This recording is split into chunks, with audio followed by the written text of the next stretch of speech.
Donc, bonjour, je m'appelle Alexis et je suis étudiant en ingénieur de gestion. J'ai choisi de faire une majeure en marketing.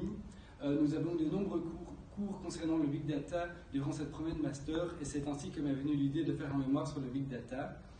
Durant mon temps libre, je suis très passionné par la politique. C'est pour ça que j'ai décidé d'étudier le Big Data sous un autre angle. La politique, ça m'a paru un sujet très intéressant et très pertinent.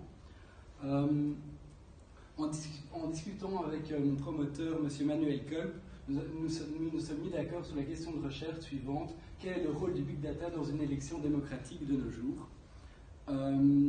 J'ai choisi de baser mes recherches essentiellement sur deux élections qui ont beaucoup fait parler ces derniers temps, l'élection de Macron en France et l'élection de Trump aux États-Unis.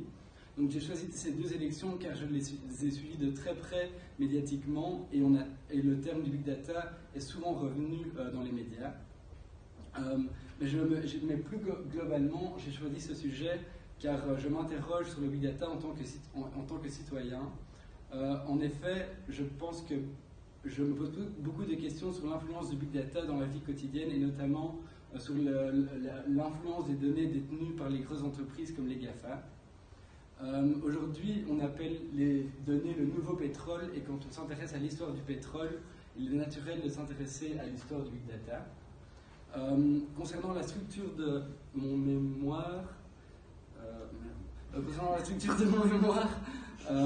je compte tout d'abord m'intéresser à l'histoire du Big Data car c'est une étape essentielle pour comprendre un sujet quel qu'il soit.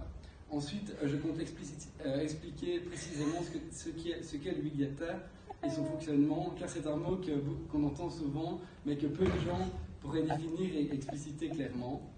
Je souhaiterais également aborder rapidement tous les domaines dans lesquels le Big Data a de l'influence, avant de me focaliser plus précisément sur la politique et les deux élections que j'ai choisi d'étudier en profondeur.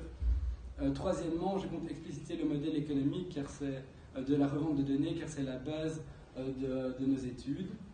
Par après, je compte analyser une base de données et essayer de le faire tourner sur un programme informatique afin de montrer concrètement comment nous pouvons prédire des comportements à partir de bases de données existantes. Et finalement, et je pense que ce sera la partie la plus difficile et la plus technique de mon mémoire, et enfin, et pour conclure, je souhaite consacrer une partie de mon mémoire aux problèmes éthiques que soulèvent ces utilisations de données personnelles dans une élection dite démocratique.